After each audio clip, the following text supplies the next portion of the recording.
কাজে অনুপস্থিত পুলিশ সদস্যদের বিরুদ্ধে ব্যবস্থার ঘোষণা স্বরাষ্ট্র উপদেষ্টার।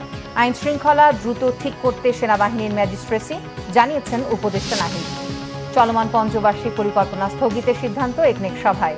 222 কোটি টাকা ব্যয়ে 4টি প্রকল্পের অনুমোদন, সময়মতো প্রকল্প বাস্তবায়নের তাগিদ। ভারতের সাথে প্রতিবেশী হিসেবে থাকতে চাই, অন্যায় করলে প্রতিবাদ করা হবে, বললেন মির্জা ফখরুল। হাসপাতাল থেকে বিকেলে বাসায় ফিরেছেন খালেদা জিয়া।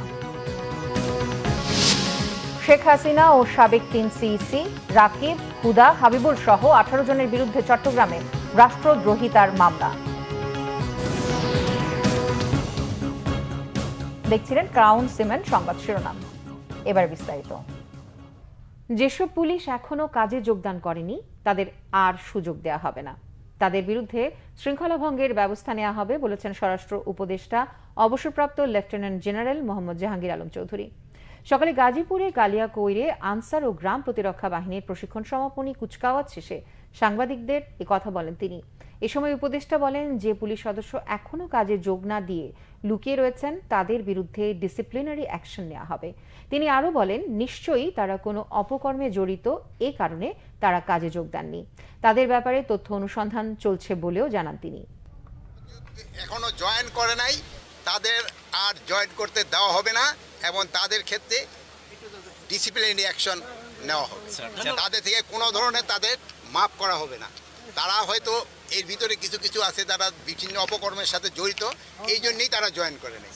যথা ভালো তারা সবাই জয়েন করে গেছে, আর যারা জয়েন করে নাই তাদের সংখ্যা খুবই নগণ্য। সেনাবাহিনী অনেক দিন যাবতেই কিন্তু মাঠে আছে, মানে তাদের তো একটা ক্ষমতার ভিতরে কাজ করতে হবে।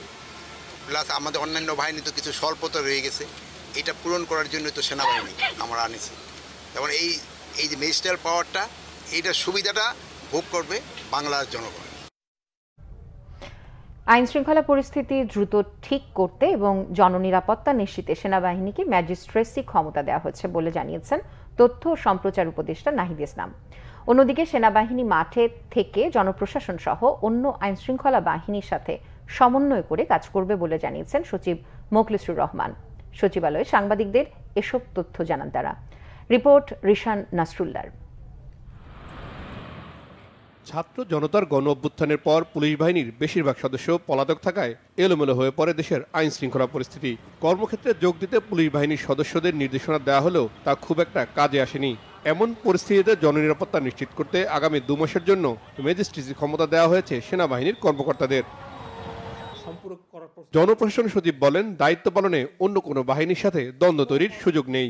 সরকার মনে করছে এই পরিস্থিতিতে যেহেতু মাঠের বিস্তৃত পর্যায়ে আমাদের সেনাবাহিনীর বিভিন্ন লেভেল কাজ করছে, এরা মনে করেছে যে আমাদের এটা হলে the purpose of the government is secure the citizens and we are serving for the state. এই জন্য এটা এখন ফিল করা হলো যে এই মুহূর্তে এটা দরকার, এবং একটা টার্গেট বলে দেওয়া হয়েছে অনলি ফর 60 days। জনবান্ধব পরিবেশে মানুষ চলাচল করতে পারে, সিকিউর ফিল করে, মানুষের মধ্যে যেন আস্থা থাকে, সব বাহিনী একসাথে একই আমব্রেলায় কাজ করছে, এই মেসেজটার জন্যই এই ধরনের একটা ক্ষমতার আমরা কি বলবো যে আমাদের বিভিন্ন বাহিনী কাজ করে না, তো এটা আরেক বাহিনীকে বিধি মোতাবেকই তাদেরকে এই ক্ষমতা দেওয়া হয়েছে। সেনাবাহিনীকে তার নির্বাহী ক্ষমতা প্রসঙ্গে তথ্য সম্প্রচার উপদেষ্টা নাহিদ ইসলাম বলেন, দেশ পুনর্গঠন ও পুলিশকে সংস্কার করার জন্য এমন সিদ্ধান্ত নেওয়া হয়েছে। আমরা দ্রুত সময়ের মধ্যে আইন শৃঙ্খলার পরিবেশ যাতে সম্পূর্ণভাবে ঠিক থাকে, মানুষের জননিরাপত্তাটা নিশ্চিত হয়, এবং আমরা যেহেতু একটা জরুরি পরিস্থিতিতে আছি, দেশ পুনর্গঠন করা লাগতেছে, সেজন্য আমরা সেনাবাহিনীকে এই ক্ষমতাটি দেওয়া হয়েছে, এবং সেটা কেবল 2 মাসের জন্য। এবং আমরা মূলত এই সময়টার মধ্যে আমাদের যে পুলিশ বাহিনীটা আছে সেটাকে সম্পূর্ণভাবে রিফর্ম করে, আরও শক্তিশালী করে, মানুষের আস্থার জায়গায় নিয়ে এসে তাদেরকে মাঠে ফিরিয়ে নিয়ে আসবো। এই কারণে মূলত এই সিদ্ধান্তটি নেওয়া হয়েছে। এই সময় সাংবাদিকদের হত্যা মামলায় আসামি করা প্রসঙ্গে এক প্রশ্নের জবাবে উপদেষ্টা বলেন, যেসব সাংবাদিক, কবি ও শিল্পী ফ্যাসিবাদে জড়িত ছিলেন ও সহযোগিতা করেছেন তাদেরকে ছাড় দেওয়ার সুযোগ নেই। এই মামলাগুলো খুব দ্রুত সময়ের মধ্যে পর্যালোচনা করা হবে, তদন্ত করা হবে, এবং যদি অভিযোগ না থাকে তাকে এই মামলা থেকে রেহাই দেওয়া হবে। কেবলমাত্র সাংবাদিক পরিচয়, সাংস্কৃতিক ব্যক্তিত্ব বা কবি পরিচয়ের কারণে কিন্তু কেউ রেহাই পেয়ে যাবে না। এই ফ্যাসিজমের সাথে যারা জড়িত ছিল, এটার যারা বৈধতা উৎপাদনে কাজ করেছে, তাদের লেখনীর মাধ্যমে, তাদের মতামতের মাধ্যমে জনমত তৈরি করেছে, গণহত্যার পক্ষে কাজ করেছে, উস্কানি দিয়েছে, তাদেরকে কিন্তু অবশ্যই বিচারের আওতায় আনা হবে। সামাজিক মাধ্যমে ব্যাপক গুজব প্রতিরোধে তথ্য মন্ত্রণালয়ের সেল কাজ করছে কিনা জানতে চাইলে নাহিদ ইসলাম বলেন, গুজব রোধে ফ্যাক্ট চেকিং বিষয়টি আরও শক্তিশালী করার ব্যাপারে কাজ করা হচ্ছে। রিশান নাসরুল্লাহ, বাংলা ভিশন, ঢাকা। অন্তর্বর্তী সরকারের প্রথম একনেক সভা অনুষ্ঠিত হচ্ছে। তেজগাঁওয়ে প্রধান উপদেষ্টার কার্যালয়ে এই বৈঠক হচ্ছে। এদিকে একনেক বৈঠকে চলমান পঞ্চবার্ষিক পরিকল্পনা স্থগিত করার বিষয়ে সিদ্ধান্ত হয়েছে। সকাল 11:30টায় শুরু হওয়া এই বৈঠকে সভাপতিত্ব করেন প্রধান উপদেষ্টা অধ্যাপক ডক্টর মোহাম্মদ ইউনুস। বৈঠকে উপদেষ্টারা ছাড়াও সংশ্লিষ্ট সচিবরা অংশ নেন। বৈঠকে 222 কোটি টাকা ব্যয়ে 4টি প্রকল্পের অনুমোদন দেওয়া হয়।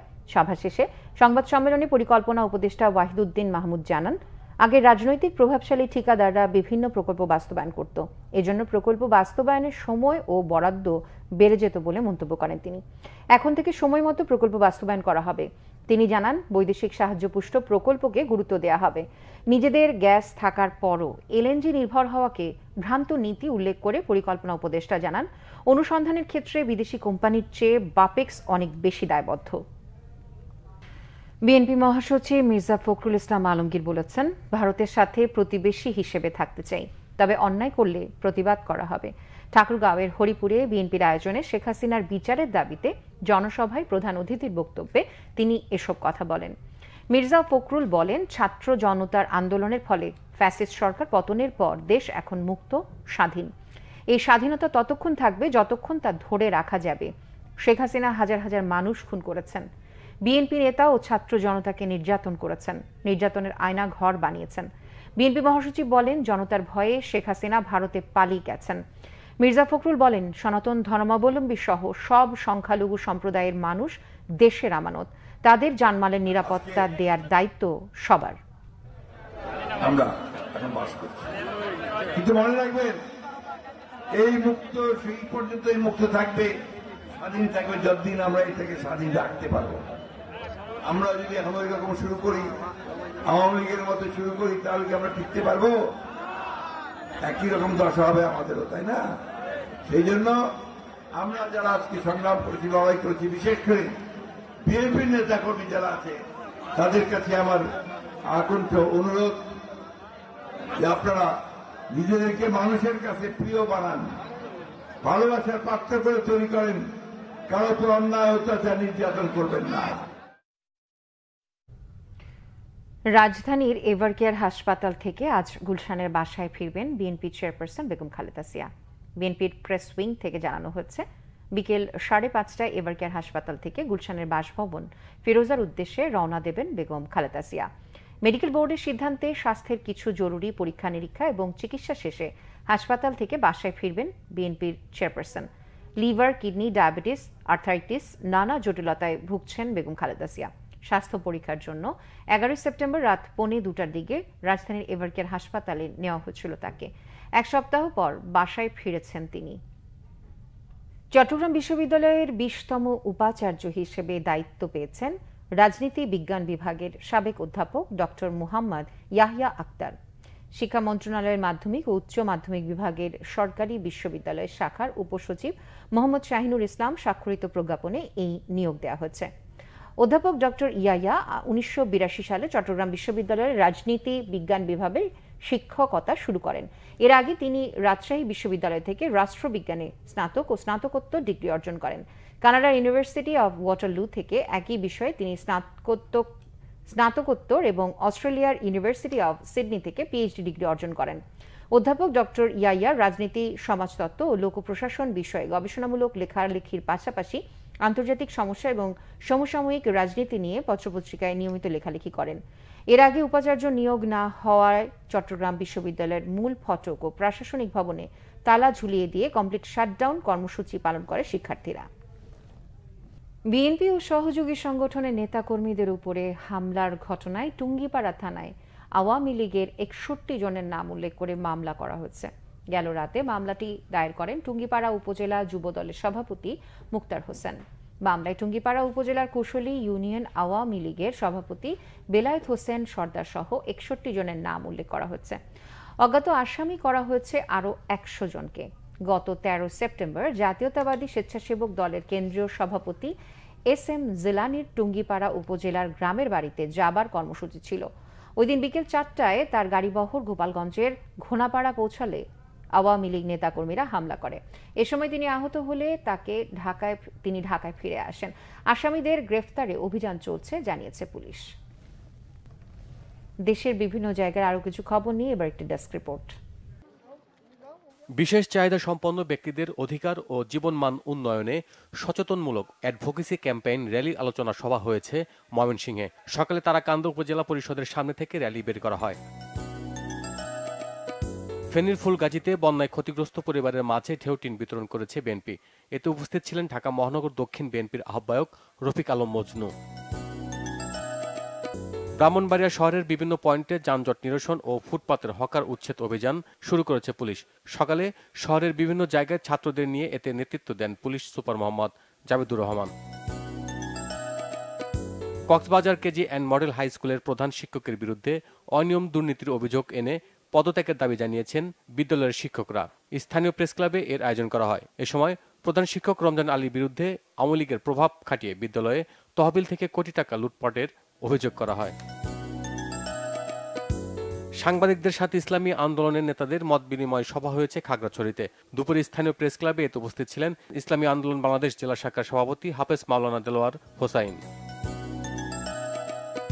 বগুড়ার নবাগত জেলা প্রশাসকের সাথে মত বিনিময় সভা হয়েছে সাংবাদিকদের। দুপুরে জেলা প্রশাসন অডিটোরিয়ামে এতে বক্তব্য রাখেন জেলা প্রশাসক হোসনা আফরোজা। শাফিউদ্দিন নিম্ন মাধ্যমিক বিদ্যালয়ে শিক্ষক শিক্ষার্থীদের উপর হামলা, মাঠ দখল ও মাঠে ঘর নির্মাণের প্রতিবাদে মানববন্ধন হয়েছে কিশোরগঞ্জের করিমগঞ্জে। এতে অংশ নেয় এলাকাবাসী সহ শিক্ষক শিক্ষার্থী ও অভিভাবকরা।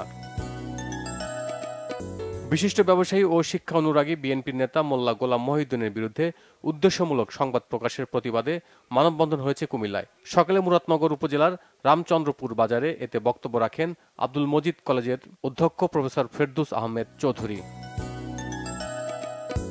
স্পেশাল হেলথ ক্যাম্পেইন হয়েছে কুড়িগ্রামে। সদর উপজেলার যাত্রাপুর ইউনিয়নে প্রায় 3 শতাধিক নারী, পুরুষ ও শিশুদের মাঝে এই সেবা দেয়া হয়। উপস্থিত ছিলেন civil surgeon doctor Manzur e Morshed. Bangla vision news desk. সংবাদ শেষ করব ক্রাউন সিমেন্ট শিরোনামগুলো আরো একবার জানিয়ে। কাজে অনুপস্থিত পুলিশ সদস্যদের বিরুদ্ধে ব্যবস্থার ঘোষণা স্বরাষ্ট্র উপদেষ্টার।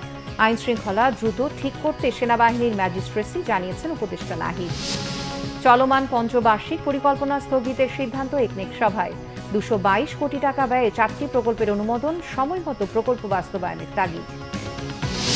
ভারতের সাথে প্রতিবেশী হিসেবে থাকতে চাই, অন্যায় করলে প্রতিবাদ করা হবে বললেন মির্জা ফখরুল।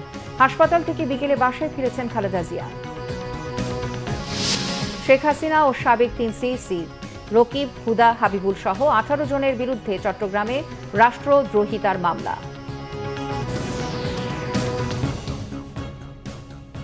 এই ছিল এখনকার মতো। পরের সংবাদ সন্ধ্যা 7:30টায় দেখার আমন্ত্রণ রইল। এছাড়া বাংলা ভিশন সংবাদ ও সংবাদ সংশ্লিষ্ট অনুষ্ঠান দেখতে ভিজিট করুন www.pvnews24.com ও facebook.com/banglavishnnews এবং সাবস্ক্রাইব করুন youtube.com/banglavishnnews।